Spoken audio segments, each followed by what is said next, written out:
is an Unspoiled Network podcast. This is Spoil Me, covering One Piece, episodes 479 and 480. In front of the execution platform, the way to Ace has opened, and the scaffold at last, the way to Ace has opened. Weird, I didn't notice that it was the way to Ace has opened twice. In these episodes, as they say, the way to Ace has opened, and Luffy manages to get in there despite having to fight Garp. That was unexpected. Welcome to Spoil Me.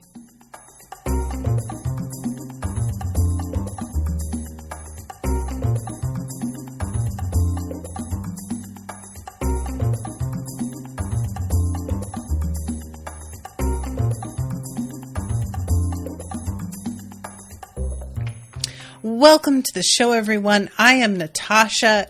Thank you very much to, I believe it was Michael that commissioned this episode. Oops, Seraphim is in the chat saying, hello at work, so can't stay. Just popping in to say hi and loving the coverage, even if I keep not being able to catch them live. Thank you. Appreciate it a lot. Yes, Michael, but thank you for commissioning this episode. And I'm just really, there's something that about this series that has really sort of grown on me in general, just because of the sheer amount of time that I have spent with these characters. But also, I just feel like a real affection for the show as a whole that is fascinating to me, because I'm not even at the halfway point yet of completing this series. And I know that it's been, 3 years of continuous coverage. Like I said, I'm not even halfway through. I am really, really curious, though, if you guys have talked at all about what will happen when I eventually do catch up. It's going to happen at some point, if this keeps up the way that it has been, and if I keep doing podcasting, as I hope I will. And I am am I going to start watching it weekly with everybody else? Is that going to be how this goes? So, sorry, Seraphim says, also note from the last ep, Iso, the geisha-looking person, is male. He just likes to dress that way because that's simply how he rolls. Oh, okay, cool. I don't think I see him in these 3 episodes, or 2 episodes. And the next episode is a wannabe. I believe Florian will be joining me for that one. And I'm real excited because, anytime it's a wannabe, there's always something a little bit extra that happens in those episodes. So that'll be fun. Okay, so let's start off with 479. Just truly wild to me, you guys, that I'm episode 479. That will never cease to amaze me. So, reminder, Whitebeard's injury is really starting to catch up with him. The hole in his chest, I feel like the animation on that has gotten more and more extreme as this arc has continued. It started off as sort of just a dent, and then as it got worse and worse for him, you really began to see the hollowness in the middle and the depth of it, and it really looked like somebody had just driven a 4-inch wide pipe into his chest. But we see all of the admiral and the warlords and whatnot. They are all reacting to the fact that Luffy used haki, and what one of these guys calls it, which I didn't catch the first time. He calls it the power of, I can't remember what, I'm trying to find the spot, because it's not the power of the ancestors, even though I am deeply tempted to say it that way. I don't think that is the wording that is used. But I'm assuming that is the same thing as haki. And there's a sort of assumption made by Ace, and I think it's probably being made by it's the Conqueror's Spirit. That's what they call it.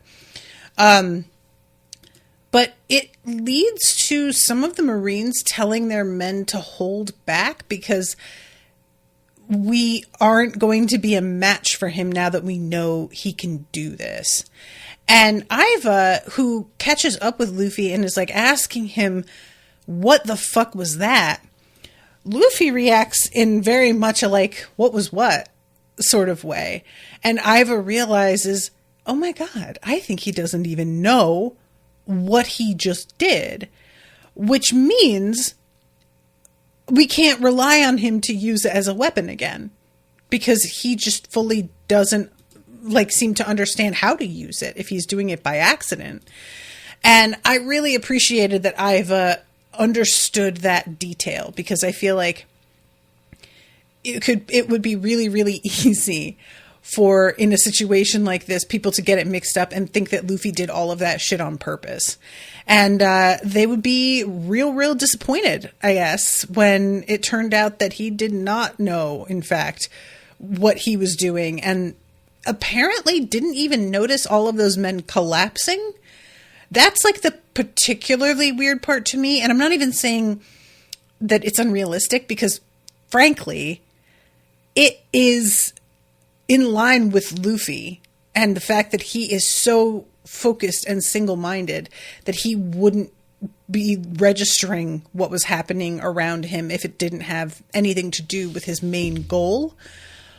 But nevertheless, I am just sort of like, you really, you didn't even see it, dude? Like, at all? Okay. And Whitebeard, for his part, being surprised that Luffy can even do this, he's also acknowledging the fact that he is starting to really hit the wall here.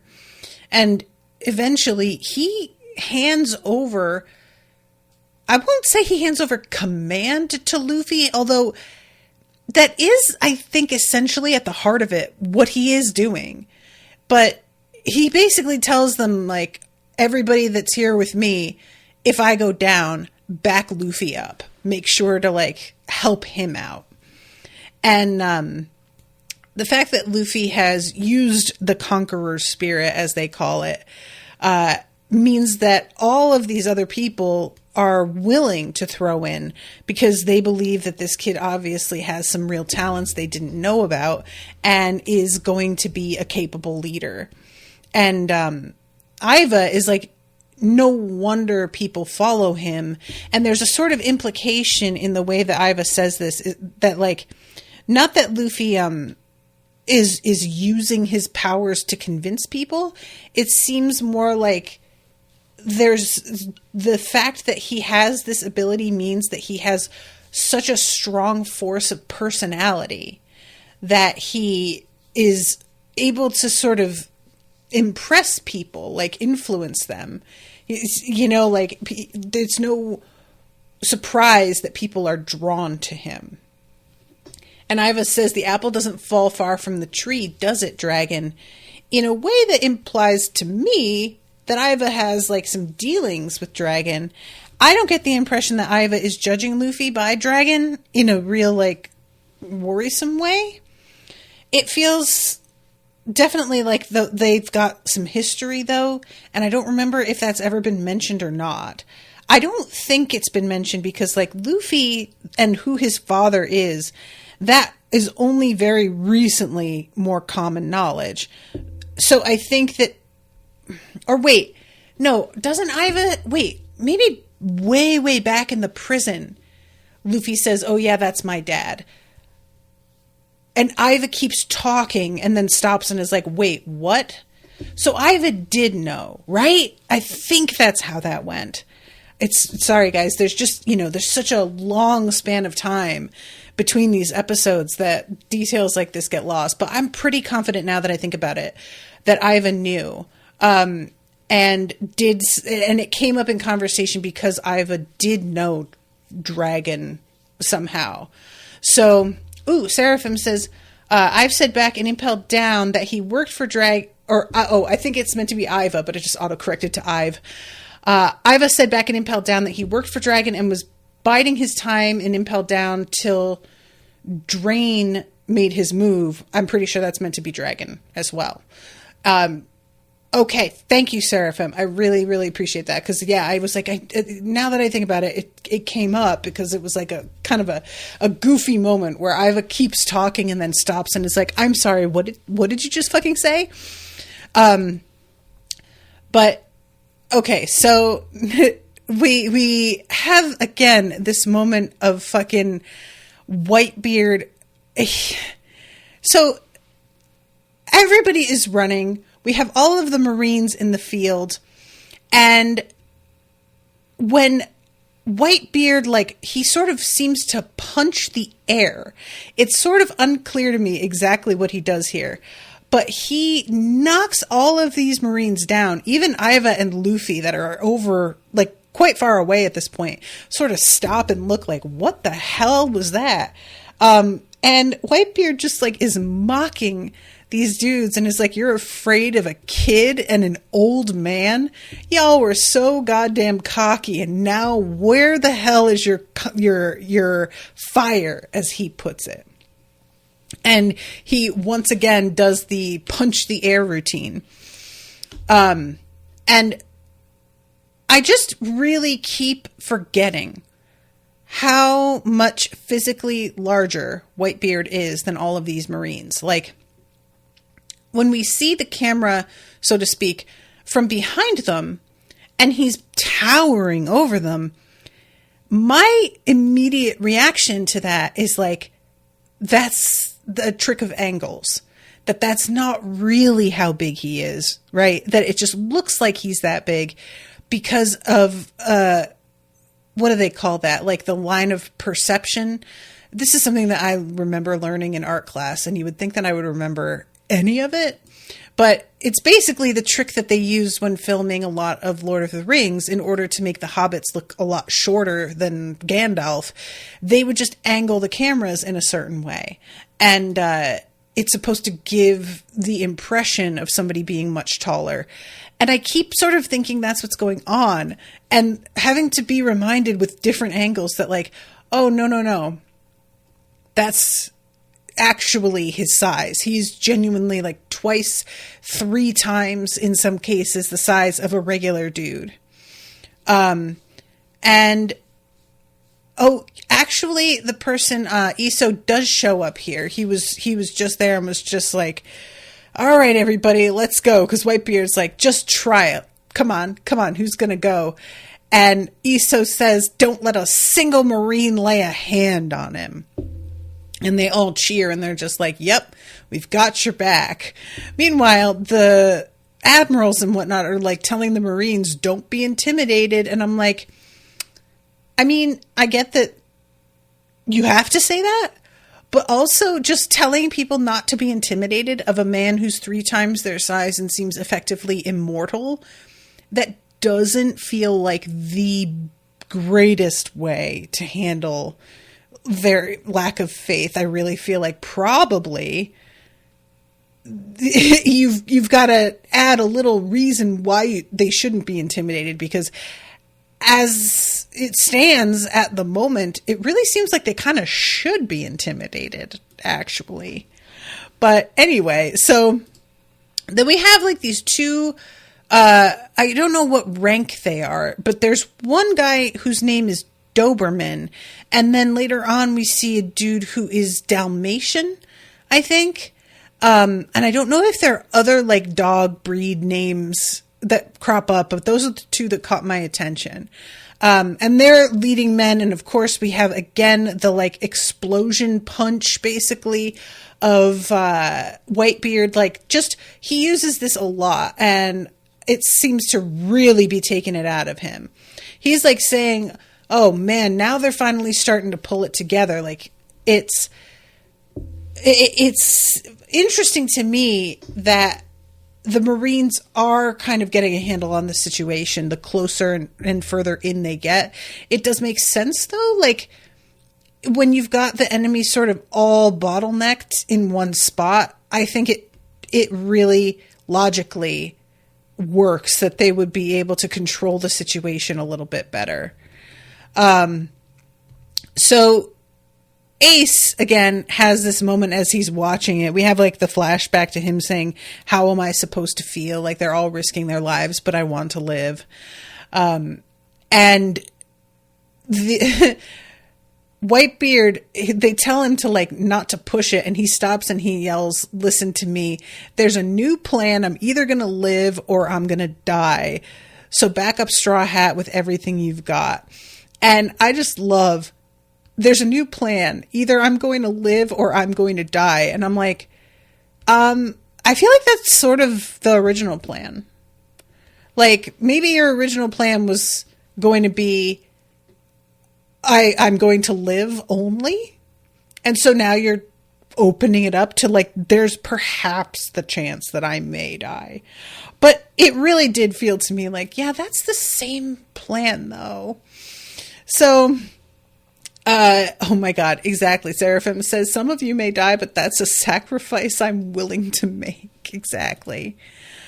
So yeah, he transfers the backup to Luffy.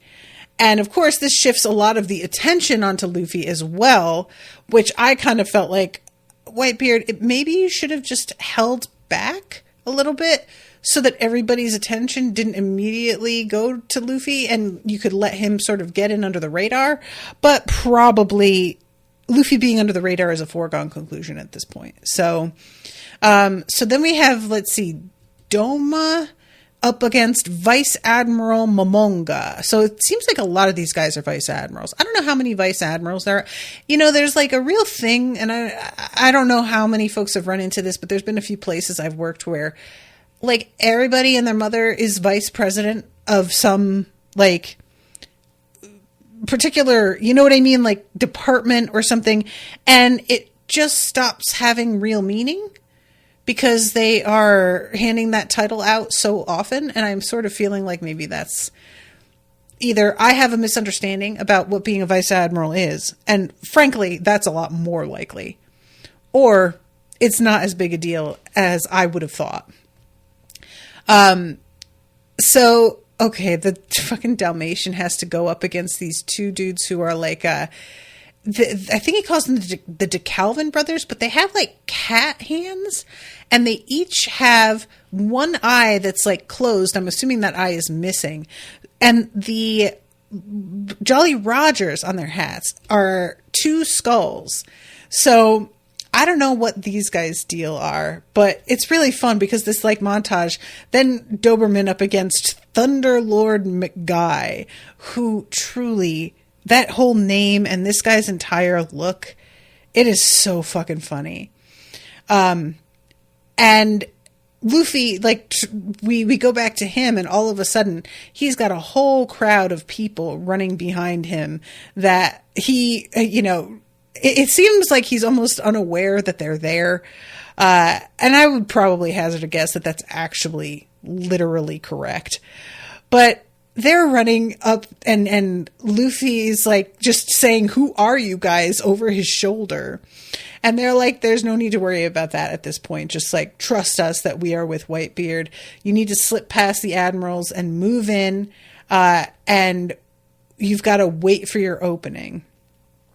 And there's this whole, so there's a lot of the, conversation here as they're running where Ava says, why don't you stop trying to be coy and rise to the occasion, you cocky little snot.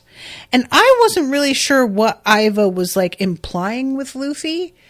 Luffy says, I don't care like what the hell that old man wants or what he thinks. I only came here to do one thing. So I don't know what Iva is trying, when he says he's coy, does Iva think that Luffy is pretending not to know how to use his powers? Is that what he thinks is going on? I'm not really clear on what he was asking of Luffy to begin with. I love that eventually we go back to one of the vice admirals, the guy with the real pointy mustache and the yellow necktie, who has like a single curl that looks very Superman-esque. One of the Marines says to that dude, with all due respect, maybe we should change plans, which honestly was very funny. I don't know why, but that got me. And he's like, no, we've almost gotten Whitebeard down. And if we get him down, that's a wrap on this whole thing. So we're going to keep following it through. See it through to the end. Whitebeard then does this move where he sort of sends out a tornado of wind. I guess it's just wind or force. I'm not sure. And he sends all of these guys flying. They are gathered around him, and it's like, I don't know how you keep telling these guys not to be intimidated. Literally, they should be. This man, with a sweep of his arm, can send hundreds of men scattering like chaff in the wind. You know, sir, come on. So we've got an interception of Mr. One, I think it is. And he like gets in between Mihawk and Luffy at one point and saves his ass. And the two of them engage, and it's like nothing. Mihawk goes down in a split second. I was really startled at how fast that happened. I thought there was going to be some kind of real fight here. And it's just almost pitiful how fast Mr. One just drops. And Mihawk goes right past him. He's dead set on Luffy. And then Crocodile interrupts. I really do love how uninterested Crocodile seems in general with this whole fight. He's here and he's participating, but his expression just remains so impassive that it feels like he's just sort of finding it all very tedious. And the fact that he has to like help Luffy, it's just sort of like, wow, really? This is like this again? I have to fucking step in again? Like, get it together, kid. You know, that's the impression I'm getting. And Mr. One, he stands up and he just says, maybe prison made me soft. Like, he is also startled at how quickly he went down, which I felt kind of bad for him over. So Mihawk and Crocodile, he's just like, all right, look, if you want to fight, let's just fucking do it. Let's get it over with. Which I was surprised that Mihawk doesn't just take a swipe at him the way that he did with Mr. One. I mean, just go for it the same way. We have some more encounters in this episode with Boa. Now, Boa, she's like, it's very confusing to everybody because they're like, well, whose side are you on? But she is also trying to defend Garp. And so she claims that is because he will someday be her grandfather as well if she marries Luffy. Which, the fact that she's like on Luffy's side, but also on Garp's side, nobody understands what the hell is going to happen. And we have, I'm trying to remember the name of this dude with the weird bob haircut and the red onesie, he's like saying, what the hell are you doing? You're going to lose warlord status. And she says, you foolish, misshapen man-child. You guys, you foolish, misshapen man-child has to be one of the coldest, like, I am obsessed with that as an insult. Oh my God. It is so perfect. Like, I suppose one could argue that misshapen could be seen as like ableist, but that isn't what I believe is the implication here. It's not like deformed. It's like, you look weird, you weirdo. You know what I mean? Like, to me anyway, that line really fucking got me cracking up. She says, I shall set a pearl of wisdom before you. Love is always a hurricane, you little pig. She calls him you little pig. Oh my God. So eventually, when they are trying to fire on Luffy. When she defends Luffy, she claims that it's because they could have hit Garp. And that's why she's actually stepping in. And they continue to sort of like... I'm really curious about what you guys think of all of this, because I have a bit of confusion around it. Now, when the episode opens, for this arc, we've gotten a lot of like that map of the bay and where everybody is situated. And it's very broad strokes, like Whitebeard, Luffy, Ace and Sengoku, and Garp. I feel like they're the primary ones that we see their placement in all of this. And because I only know where they are placed and not where each of the vice admirals are, it's difficult for me to understand how many people Whitebeard can like send sprawling, or how many men Boa can turn into stone.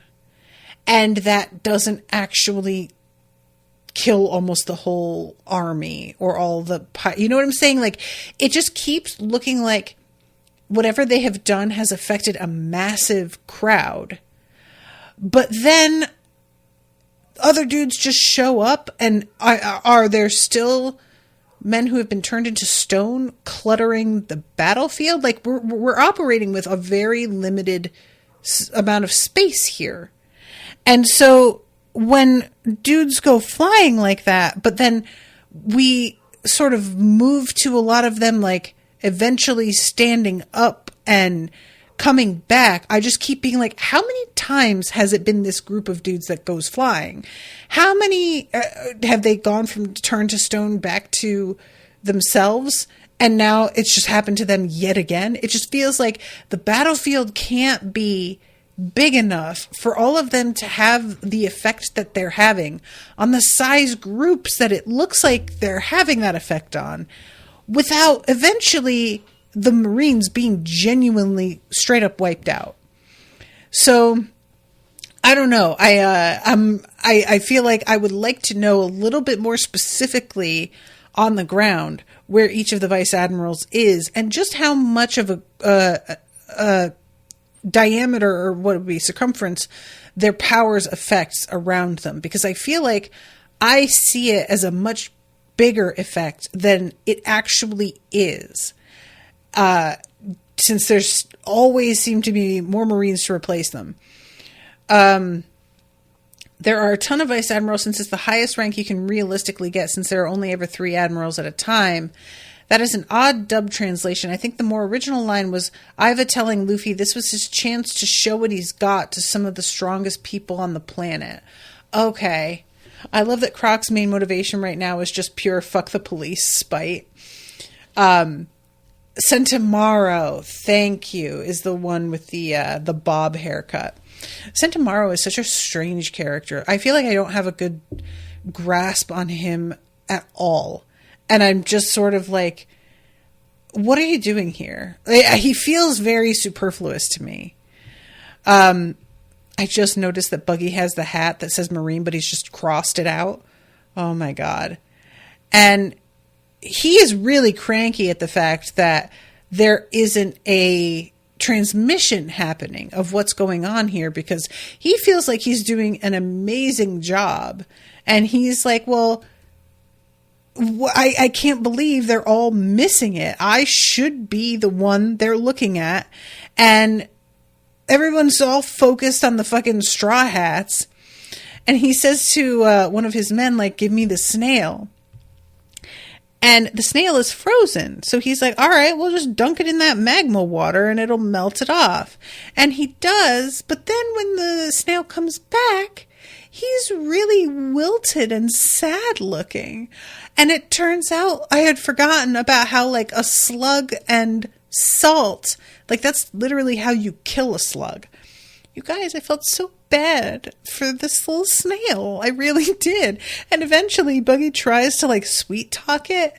But when it opens its eyes, Luffy and his men surrounding him are so scary looking that he just retreats into his shell again. Which, to be honest, I understand. I couldn't even really be mad at that. I was just sort of like, no, yeah, that's probably like a smart move, actually.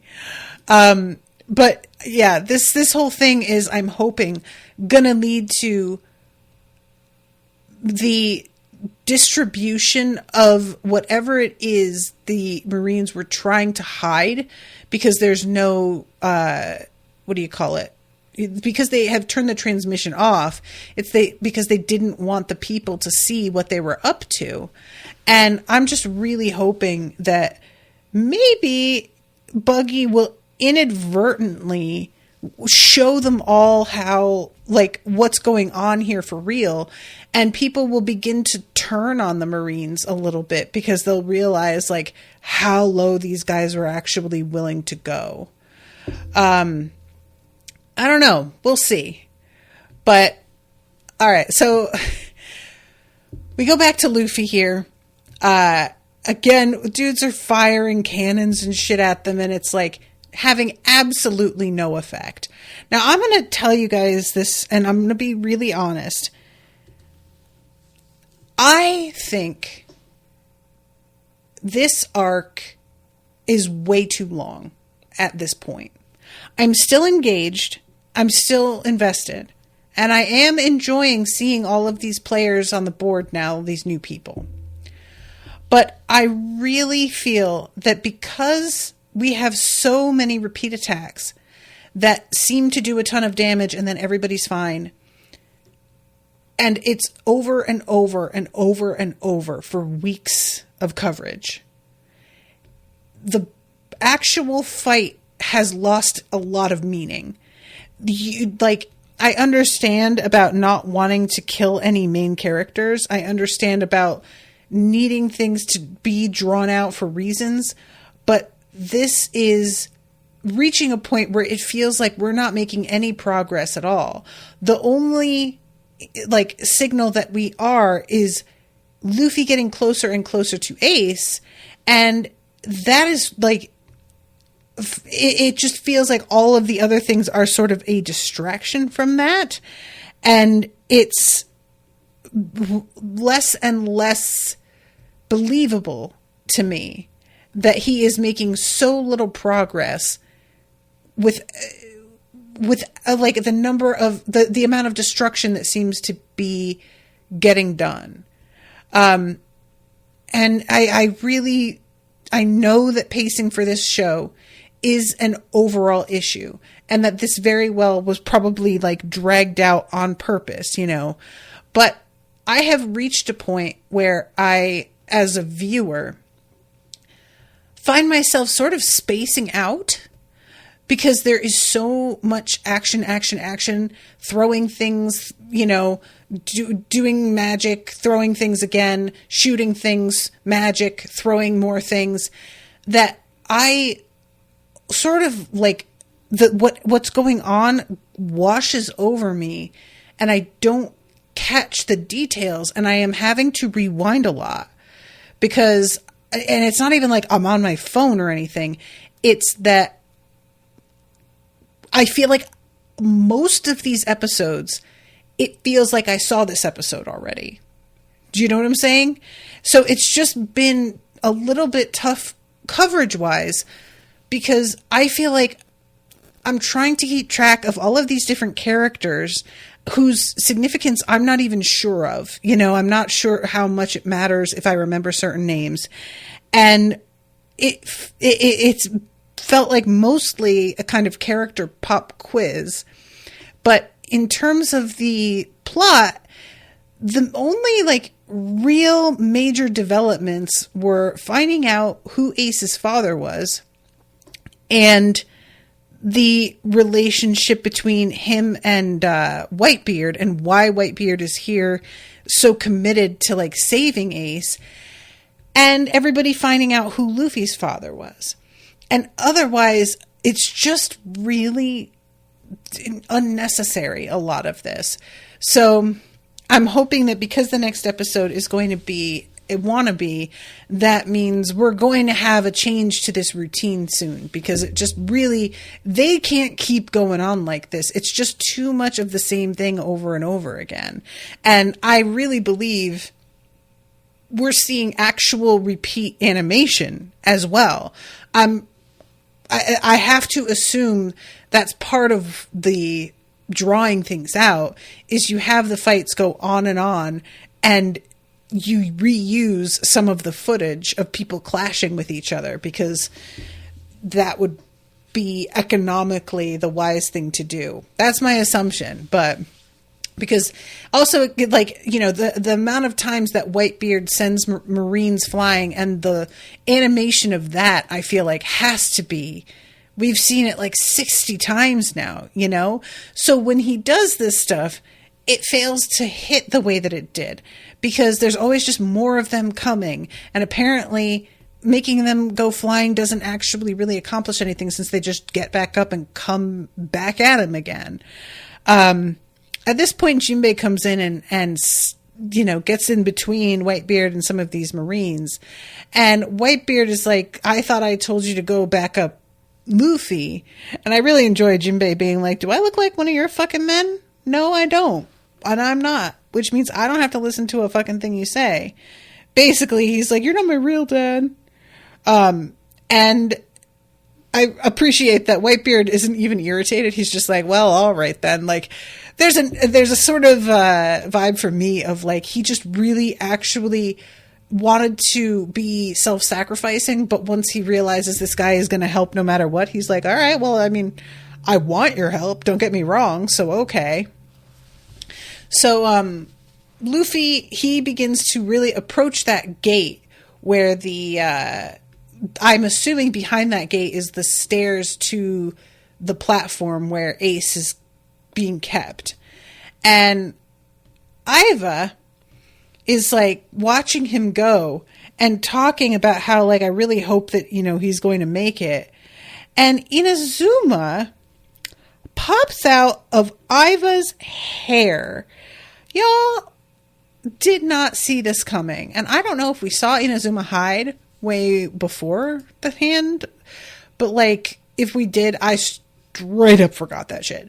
So Inazuma comes out and says, all right, I'm gonna help him out.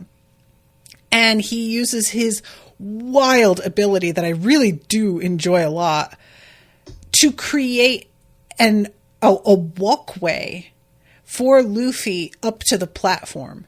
And I was like very appreciative of this, not only for the practicality of reaching the platform easily, but also for the fact that, like, the camera can stay outside where all of the other activity is happening, and it doesn't have to just go inside with Luffy, like, going up a regular staircase, which presumably there'll be other guards to deal with, and it'd be harder to get back up for him because the space is smaller, and yada, yada, yada. This just, like, really solved that whole problem. So Inazuma makes this fucking huge bridge, and it's really, really cool to see, like, how this works. And Luffy is just like, all right, well, that's handy. I guess let's go. And the pirates are succeeding in distracting these Marines to the point that they have literally forgotten that they can, like, fire guns. They're out here just sword fighting. And one of the admirals has to be like, dudes, where the fuck are your cannons? Are you kidding me? Use your weapons, dudes. And they're trying to fire at Luffy, and when the smoke clears, all of these captains are, like, floating in midair, and it's clear that they basically just, like, cut the cannonballs in half and acted as, I was going to say human shields, but that makes it sound like they're taking the damage on their bodies, and they're not. They're just out here having Luffy's back, and the cannons are irrelevant. They don't do shit, which is actually very funny to me, that this dude's like, well, use your fucking cannons, you dodo birds. And they're like, okay, but they do it, and it doesn't help at all. So Luffy is making his way to the bridge, and there's some Marines that make the mistake of getting in his way. Luffy stomps them in an instant, and he begins to go straight up this incline to the top. And it's looking like he's out of reach of all of the Marines. Like, there's no way anybody is going to be able to stop him at this point. And then all of a sudden, somebody comes flying up through the air. And at first, I was like, the fuck is this? Because the way the impact happens, like, we see Luffy heading up and he's screaming, "We did it, I'm here." And as he's ascending, the camera like pans over to Ace, who is looking genuinely shocked that things have gotten to this point. But I don't feel like we see Garp hear his reaction. I don't feel like we get a hint at the fact that he is about to enter the ring. We go straight from Whitebeard, who is cutting up, what's his face? I can't remember his name, but the action star one. We go straight from him to Ace, and then to Luffy saying, "We did it, you know, I'm almost here." And all of a sudden, there's just a crash, as if somebody has managed to like actually fire a cannonball into the bridge itself. So it's sort of, you see this and you're just like, what is happening here? Like, did somebody fire a cannon? They're going after the bridge. It's actually a pretty smart idea. And then you see that it's Garp looking really pissed. And he lands squarely in front of Luffy. And is just like, all right, bruh, if this is the way that you want to do it, let's fucking do it then. Because you made this choice. And you knew that by becoming a pirate, you were going to be my enemy. And you just decided to go ahead and do it anyway. So if you want to fight, you know, I've been fighting pirates since before you were born. And today is not my last day. I do not see my grandson in front of me. I see Luffy, the pirate, son of another pirate king, and this is the path that I chose to take. And Luffy gets this expression on his face. He just really never expected, I don't think, for Garp to come at him like that. And it's really upsetting to watch. I kept sort of hoping that we were going to get a psych, you know, and eventually, I mean, you know, the way things wind up, but it seemed like Garp was really fucking determined here. He's standing in the way. Sengoku is behind him looking quite complacent, like, aha, this guy is going to do what he is supposed to do. His loyalties are in the right place. And I do want to mention here that there's a sort of aside where Helmeppo is holding Kobe, who is unconscious, and Helmeppo is saying, like, how could you do this to my friend? And he ends it with, like, Kobe looked up to you, Straw Hat. I'll make you pay for this. I didn't even see Luffy do anything to Kobe. How did Kobe wind up here? I paid attention. Is this something that happened like an episode or two ago and we're only just catching up with them?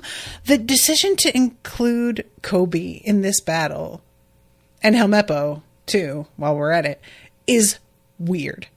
Like, it keeps feeling like, what are you guys even doing here for? You know? And Helmeppo, like, apparently thought Kobe was straight up dead. And he's not. He's still breathing. And the first thing he asks when he wakes up is basically like, so where is Luffy? Garp is facing him right at the scaffold. Are those two really gonna fight? And Kobe is watching, like, all wrapped up in Helmeppo's arms. And I'm like, do I ship these guys now? Is that where I'm at? Do I, you know? I know that, like, dude who was bullied falling in love with his bully is like an incredibly problematic trope, but also there's something sort of irresistible about it. this is when Boa like interferes and keeps them from firing on Luffy. We have the flashback to Garp and Luffy, and Garp looking like a real fucking dilf.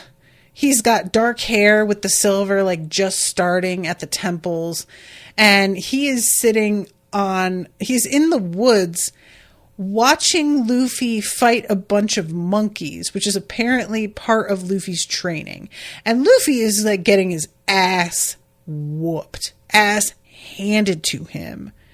Garp has a pair of like jeans. She's got jorts on and a t-shirt with what looks like a winged monkey on it, which just truly amazing. I love the idea of like, your training is going to be fighting this particular enemy, and just to show you that I am super not on your side, I'm going to wear the enemy's like colors, their mascot, on my chest.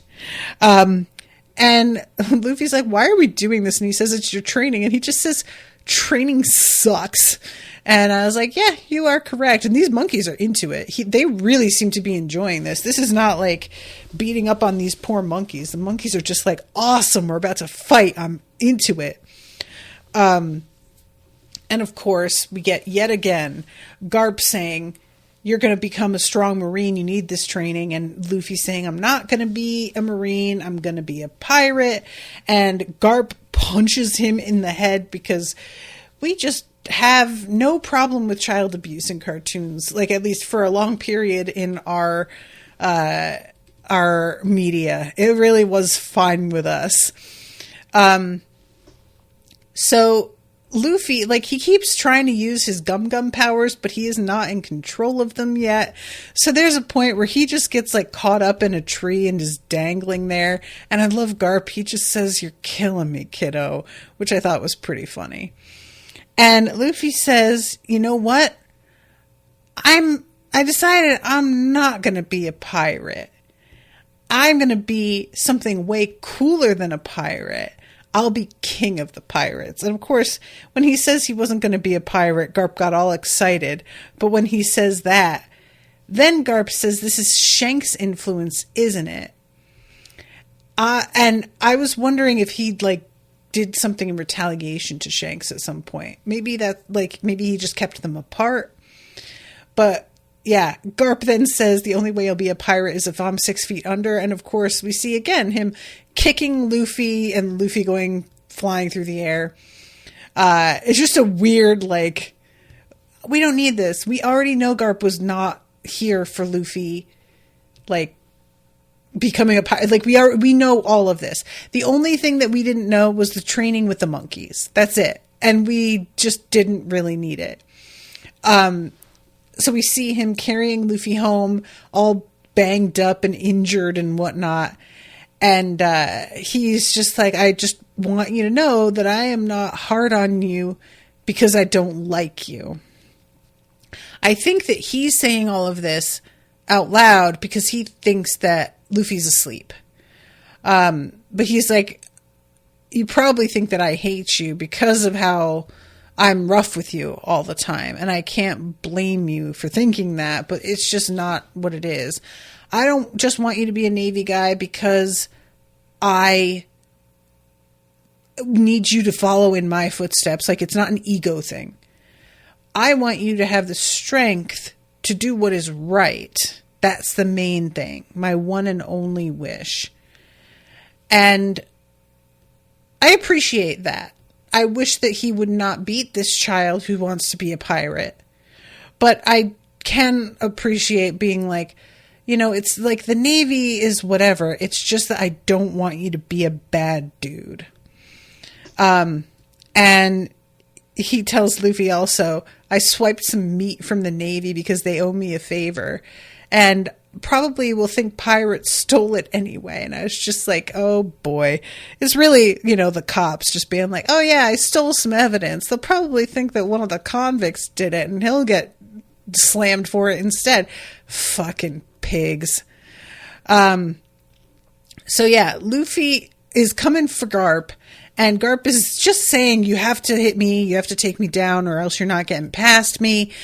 And claiming like, come on, take a hit. This all makes you my enemy.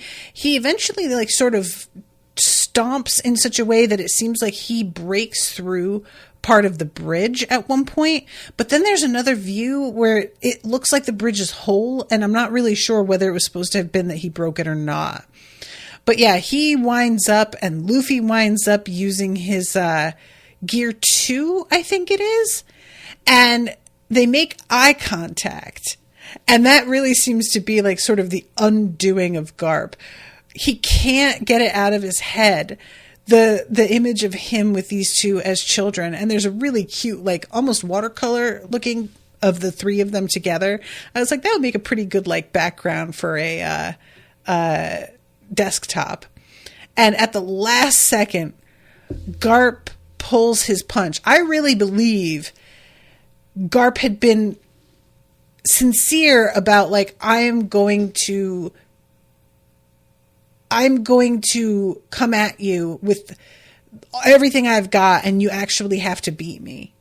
But once he has that moment of remembering them, he closes his eyes and it seems like just sort of lets Luffy take the shot. And Sengoku, I believe, clocked that and can see, oh yeah, that dude just threw this fight. Like that was on purpose. Okay, so there is like a gap in the bridge here and we see Garp like falling. And as he falls, he just sort of closes his eyes and is just thinking about Ace. And we see him like hit the ground basically head first. And he's just with his legs like sticking up out of the ground in the most embarrassing manner, just willing to take this on the back so that Luffy can get more of a reputation, really, is what it feels like. And so that he can make it look like he did his best to stop Luffy, even though I don't think he's fooling anybody with that performance. So everybody on the ground is like, holy shit, I can't believe Luffy took down Garp. Meanwhile, Sengoku's just like, oh, they are family though. Shit. Like, yeah, you shouldn't have made the guy who was family first in command over this. Like, what are you thinking? And it's weird because he just doesn't do anything for a long time. Luffy is up there and Sengoku's just sort of like letting his anger and rage build up, and eventually his power begins to manifest, but it takes such a long time for him to finally move a muscle to stop Luffy. It's kind of hilarious. He really should have done literally anything, and instead he's behaving as if he is rooted to the spot, turned to stone, unable to move. So meanwhile, Luffy is like leaping across the debris of the bridge and he manages to like get up onto the platform. And again, the fact that he manages to get up here and this dude is just standing off to the side, not stopping him. Luffy takes a long moment of like catching his breath and this dude doesn't step forward and just shove him backward over the edge of the, like there's just so many moments where this guy could have done something and he just doesn't. So Luffy and Ace get to have like a cute little reunion with Ace being like, my God, you really are fucking nuts, aren't you? And Luffy being like, yep, well, what can you do? And I just can't reiterate enough how much Sengoku isn't doing jack shit about it. So Luffy reaches in his pocket and he takes out the key to the handcuffs. And it's such a weird moment because it's almost like Sengoku wasn't as angry as he could have been until he saw that Luffy had the key to the handcuffs. It seems like that's really what set him off. And I can't tell. It looks like there's pieces of steel below him that are like popping out of like rivets. I don't know what those are. And we see all of these sort of balls that almost look like eyeballs, but like googly eyes that are expanding inside of him. I do not understand what the fuck this is. I can't tell if those were inside of him or if they were outside, like an exterior thing. The dudes are like, what is going on? And somebody says that that's Sengoku's power, and I've never seen it, which I thought was really interesting, that like he has some ability that is apparently used so infrequently that people literally have never seen it at all before. That's wild. So he's saying to the two of them, like, you're trapped in the palm of my hand, and is sort of just hovering over the two of them, and is apparently all gold now, which I don't know what this does or means, but he is like so proud, saying that they're trapped, and then once again just watches Luffy start to put the key in the cuffs. And it's such a weird, because like he's hovering and still there's no action from him. There's no explanation of what his power even really is doing. And so we have like the other vice admiral be like, oh, Luffy, that key is not something you should have.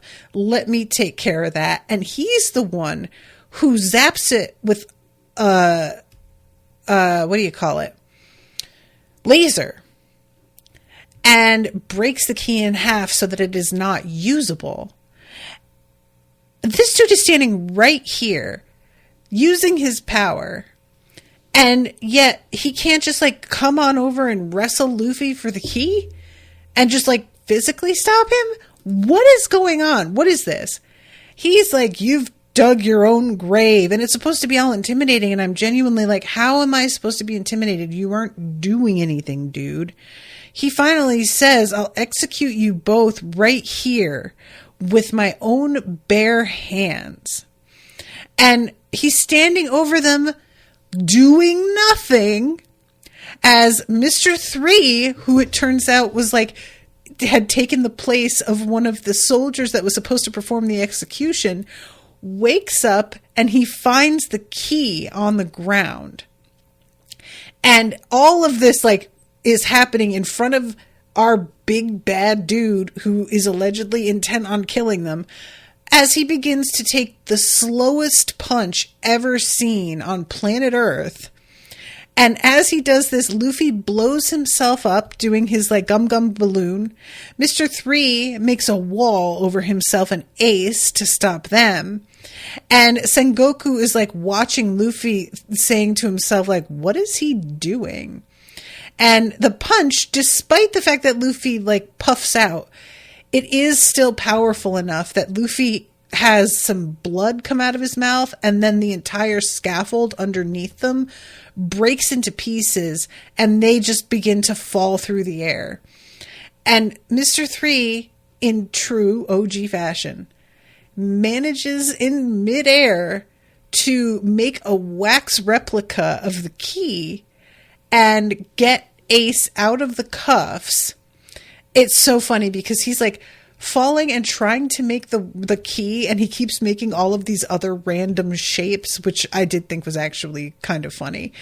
And he is saying that like he is here because he wants to help out Mr. 2. This is like in honor of Mr. 2, basically. The fact that Mr. 2 was willing to put his life on the line because he cares about Luffy. Just straight up, because he's my friend. I don't need any other reason. Mr. 3 is out here doing the same thing. And he says something to Luffy like, laugh at me if you want. And Luffy's literally like, why would I laugh at that? What? What do you mean? He wouldn't run away if he were here. He honored his friendship with Straw Hat to the bitter end. So yeah, that's why he winds up, knocking out one of the guards, taking his uniform, and then following them up. And they don't seem to have suspected a single thing. So as they're falling, and he's got this key and throwing it over to Luffy, all of the Marines on the ground are attempting to shoot them with cannons. Sengoku, guess what he's doing, everybody? Fucking nothing. Absolutely nothing at all. And eventually, when he sees the key, he's like, oh, no, you don't. And he begins to, like, follow after them. Finally, his eyes widen and he, like, jumps off the side of whatever it was that he was standing on. And he's too late. There's, like, this huge explosion. You hear him say, damn it. And the fact that this fireball goes up, it's very clear that Ace has gotten released. But everybody on the ground doesn't know that. So they're like, oh shit, something exploded. I think they may all be dead. That sucks. And then all of a sudden you see Ace's like sort of weird cross made of fire. And he comes shooting out of there and he's with Luffy.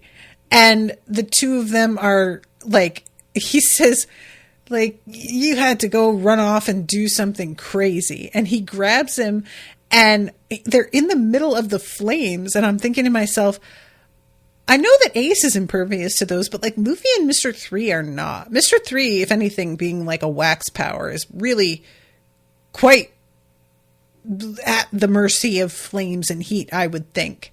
So the fact that they're all in the midst of the flames, a big part of me kind of felt like, I think this is a bad situation, actually. I'm glad that Ace is free and delighted that he is doing something to defend them from Sengoku, although I don't feel like they really need it because Sengoku is useless. After all of this buildup and him just turning into a big gold statue, I am disappointed. And he seems to be very pointless to me. But yeah, it really just seemed like everybody is surrounded by fire. That feels like a bad place to be. You maybe want to get out of there. I understand that's not really what's going on, but it feels like that's how it looks. And that is the end of the episode. Like they're in midair still when the episode ends. Oh, thank you. Thank you. Seraphim says it's the white beard flag tattoo on his back. That's the one. I forget the actual name, but his power/form is a giant golden Buddha statue. That's so lame. Like, is that just me? That feels weak. Like, I'm not feeling that one bit. And Sengoku he just did so little this whole arc. So little that I'm having a lot of trouble seeing him as a threat at this point. He's just kind of a joke right now. So we'll see if they can like fix that, but I don't know. All right, I have to wrap up, but thank you guys again so much for listening. I really hope that y'all enjoyed the episode and the coverage, and I'm hoping that folks can come to the live that I'm doing, the Wannabe with Florian on Thursday, and hopefully I will see all of you there. Until then, toodaloo, motherfuckers.